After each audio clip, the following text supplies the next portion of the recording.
a sense of community when you're free. Rolling through the mountains, rolling through the valley, rolling through paradise with me. Okay.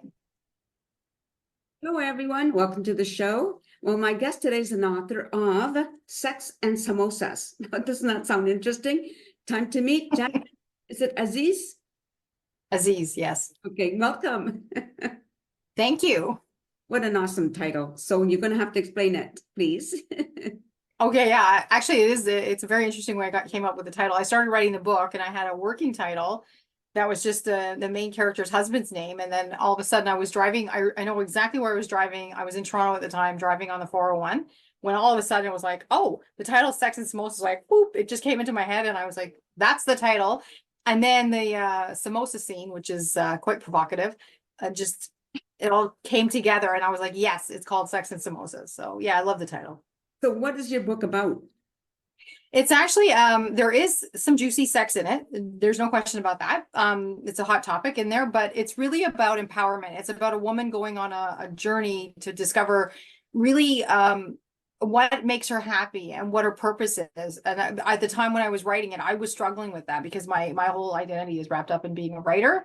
So I was working through a really bad breakup and working through a lot of stuff. So she goes through this whole journey of self-discovery, which involves obviously self-pleasure as well, but more about really her relationship with her mother, her husband, her work, her friends, what is that drives her. That's really what she comes to a fruition, some pun intended, for that whole thing. Okay, so when did you start writing it, and how long was the whole process? The entire process to write the book took 6 years, which I look back now and think, oh my God. But it did take a long time because I was working full time. I didn't know what I was doing. I didn't give much credence to writing. I was like, that's a flaky thing to do. People can't make a living writing. You grow up with those kinds of just thinking that that's not a viable way of living. Yeah. So I didn't put much stock in it. I didn't give it much import. And I really was only starting to write it just to get my own feelings out, like to process my own grief after this relationship that I was in that was horrible.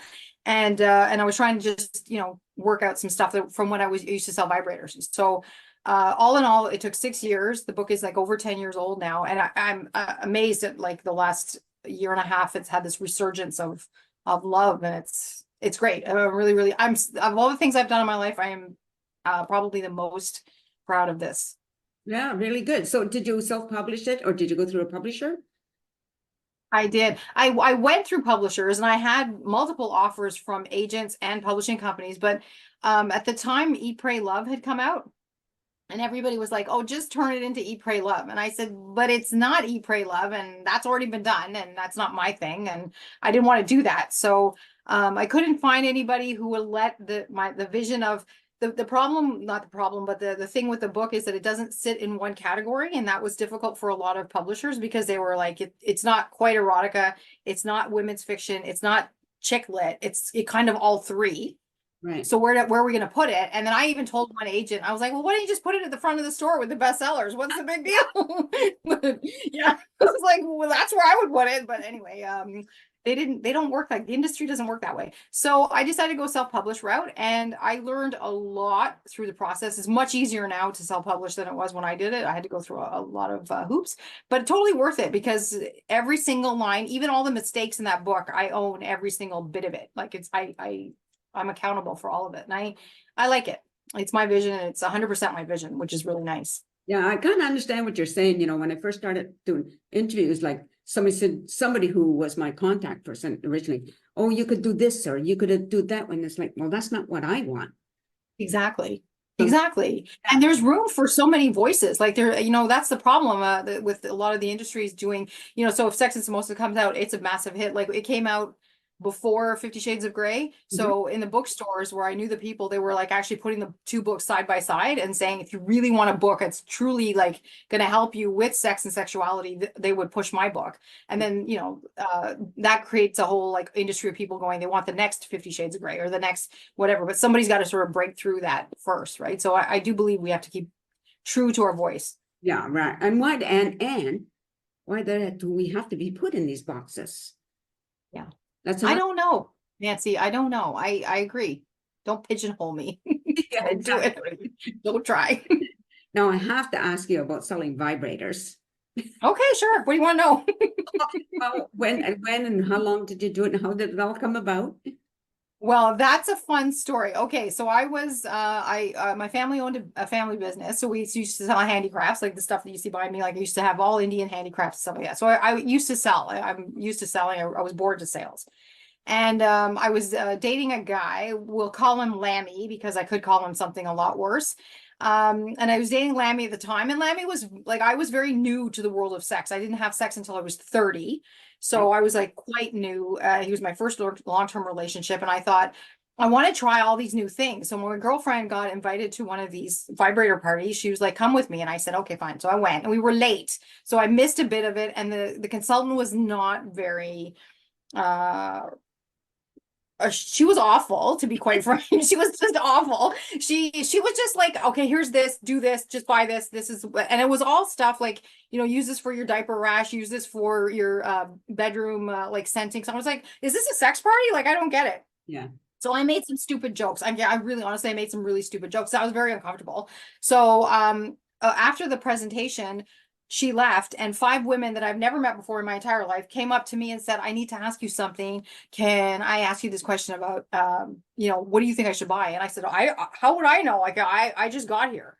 So I would just say, look, this is what I would do. This is my instinct. So I would say, blah, blah, blah. So I ended up talking to all these women, and my girlfriend, she was with me, Max, says, you should probably sell this stuff. You just made that woman like $400. And I said, no, God, no, I can't sell vibrators. Like, that's, my mother will like kill me, right? There's no way. So the next day I was in our family business, and a girlfriend of mine who's extremely promiscuous, like she was like next level. She does her thing, and I don't judge her at all. She does whatever she wants. She comes and she's like, oh, I heard you went to a sex party. How was it? Well, like, tell me how it was. And I'm like, you know what? It was kind of like just a bunch of women drinking wine, and I didn't even eat a brownie, or I didn't even eat anything. So like, I didn't buy anything because I already have, a vibrating butt plug, which I picked up on my own, quite frankly. And she didn't even have anything like that. And the girl says to me, oh, what's a vibrating butt plug? And I was like, well, how do you not know what that is? Like, you have done everything, like everything. And she's like, no, can you get me one? And that's when it came to me, and I was like, oh, if I can convince somebody that has literally basically tried almost everything to try something new, maybe there is something in here for me. So I thought, why not try it? So, but it was a steep, oh, Nancy, it was a very steep learning curve. Let me tell you, I couldn't even say, like, I was always saying backdoor loving or something like that. I couldn't say anything graphic. I was like, I'm an introvert by nature. I know it doesn't look like I am, but No, I am sweating right now.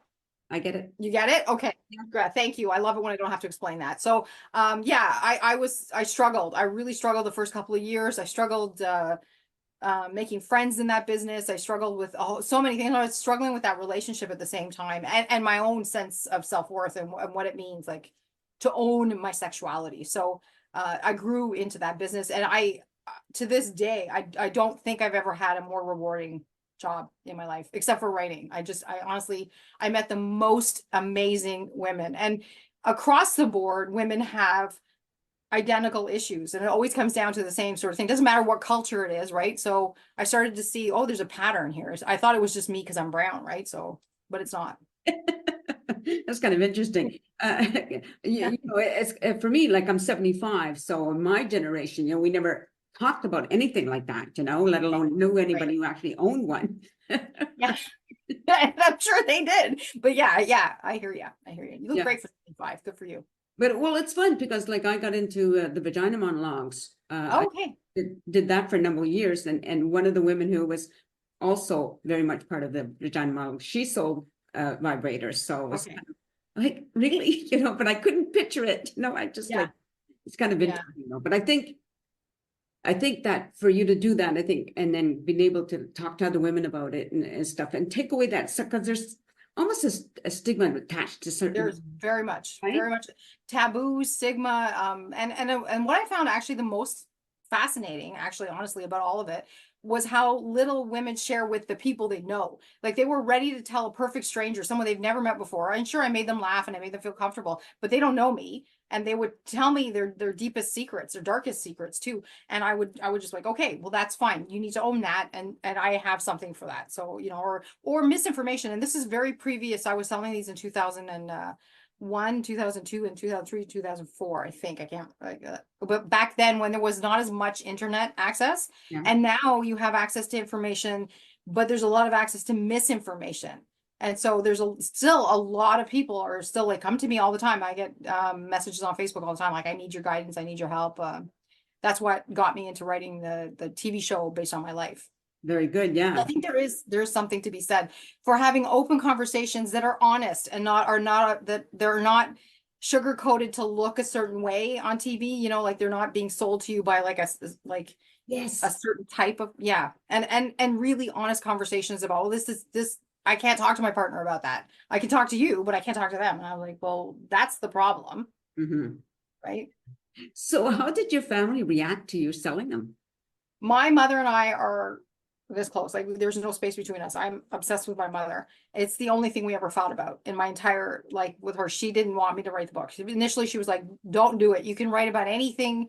Don't do it. And I said, okay. And I respect my mom like crazy. So I said, all right. Then I thought, no, I have to. Like I absolutely have to.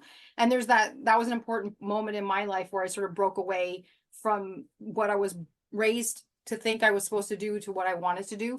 And then I launched it, and it received such beautiful reaction when I first launched it. It's surprising reactions from men, especially too. So I think she came around about it. Now, I mean, she goes anywhere. Like even when she was just getting a doctor's office, we were at a doctor. She's like, "Oh, my daughter wrote a book. It's called Sex Samosas." I'm like, "Oh my god, I don't really want to talk about this right now," but okay. So she's my biggest fan. I think that's awesome, though. You know, because again, it helped her. It probably gave her a little bit of freedom, really, when you think about it. Yeah, I hope so. I think she's very proud of me because I did take that extra step, and I know it wasn't what she wanted. I know she wasn't happy about it at the time, but it isn't a smutty book. In fact, I've had people tell me like, you know, oh my God, this book made me cry. I was so moved by it. And those are the things that I'm really like, I love about that. Or it made me rethink how I look at my body, how I look at my sexuality, like how it is. So those are huge things that, you know, that a book can do that. It's nice to entertain people, but it's also nice that it makes you think. It makes, you know, it makes you look at things differently. And that's what I think she's most proud of. So, but some of my extended family, like farther extended family, of course, being South Asian, it's like, yeah, we're not going to talk about that. Like there's not going to, we don't want to talk about it. So I'm like, that's fine. I know my book is, I know I am not for everybody, and I know my book is not for everybody. So that's fine. Yes, it's fine. But isn't it fun to, I don't know if fun is the right word, but isn't it freeing, I guess, to allow yourself to be yourself? Yes. And you know, it's a journey, and it's an evolving journey. I don't think there's no finish line to this. Yeah. You just keep evolving. As I'm getting older, I'm evolving as a person. I'm revisiting my own book. I actually became my character at some point. A lot of people ask me like, how much of that book is you? And at the time when I was writing it, the character Leena she's nothing like me. The Mahjong character, her sexy friend who's like really outgoing and says whatever, doesn't filter anything, that was more me than her. But then as I was aging, I was discovering that I was more like her. I had my character's insecurity. So I started to see her in me, and I was like, oh yeah, she is me, I guess. So I also evolved as time goes, but it's important. It's an empowering thing to do, and then sticking to it, that's the tricky part. Because life will get you off course, right? Unless you actually figure out, no, this is what I want, this is who I am. Mm-hmm. And I'm only going to surround myself with people who appreciate that, so or expand it, make it better. So very good. If somebody wanted a copy of your book, how would they go about getting it? So because it's independently published, it's online only. I don't think there are no bookstores anymore that carry it. So Amazon, obviously, Barnes and Noble, Indigo, everything online. It's like if you go to my website, there's I also have an audiobook, I should say, also. Yes, that and I apologize right now for all the accents that I did. Some of them are really bad, they're really bad, but it's fun. I had so much fun. Cool. I'm sorry. Sorry? You shouldn't have to apologize. I shouldn't, but the Russian accent is a little like it's trying. So, but I thought I did a pretty good job. I was like, Very good. mostly I'm actually apologizing for the part where my favorite. I had to keep stopping because I had to keep recording it. There's a part where my character watches pornographic movies for the first time, and she watching these, and I sort of like do the dialogue of the characters, and that's the part that's really bad. But it's good bad. It's not a bad bad. It's a good bad. It's a funny bad. So yeah. But there is an audio version as well, and there's also ebook, and there's a hard copy. Very good. Yeah. And you said you have a website, right? Yeah, JasmineAziz.com. Okay, which is nice and easy. I'll make sure that it's included so people can look it up, and hopefully they'll order a copy, and whether it's audio or a hard copy, whatever form it comes in, that'd be great. So anything, by the way, before we sign off, I'm just wondering, what else are you doing in your life at this point? Well, I met my husband at his book launch, and fell in love instantly, like a cheesy movie. Totally fell in love at first sight. It's amazing. And he's a writer. He's got 2 books, and so we started doing screenwriting because I sold the option for Sex and Samosas to become a movie, and then when the option was returned to me, it didn't become a movie. I was like, oh, I could probably. How hard is it to write a script? It can't be that hard. Which is famous last words because it's very hard. And so it took me a long time to learn that craft. And I'm very proud to say we submitted our TV pilot based on my life, and it won Shore Scripts TV half-hour comedy pilot winner. So I'm like super proud. So I'm now like kind of really like nose deep in screenwriting and features. I'm working on the script for Sex and Samosas right now over my holidays. And I'm just mostly just trying to focus on writing full time. Very good. That sounds really awesome, actually. Good luck with all of it. It sounds so exciting. Thank you. Sounds Yeah, it is. Thank you. Well, we're gonna sign off, but stay on camera, okay? And just to the audience, you've been listening to Jasmine Aziz. I hope I got to pronounce your last name properly. Yes. I will include her information, so if you want to order her book, just the name itself has got to make you want to read it. Sex and Samosas. The samosa chapter, Nancy, I swear, like you will never look at a samosa the same way again. I love that. That is so cool. Yeah. So thank you everybody for watching the show. I hope you continue to do so. Take care and peace out. A sense of community, Chilliwack's a place to be. A sense of community when you're free. Rolling through the mountains, rolling through the valley, rolling through paradise with me. It's multicultural, you're sure to see it all. Chilliwack's the place to be, you'll see. Come party in the park, go dancing after dark. Chilliwack's the place to be, you'll see.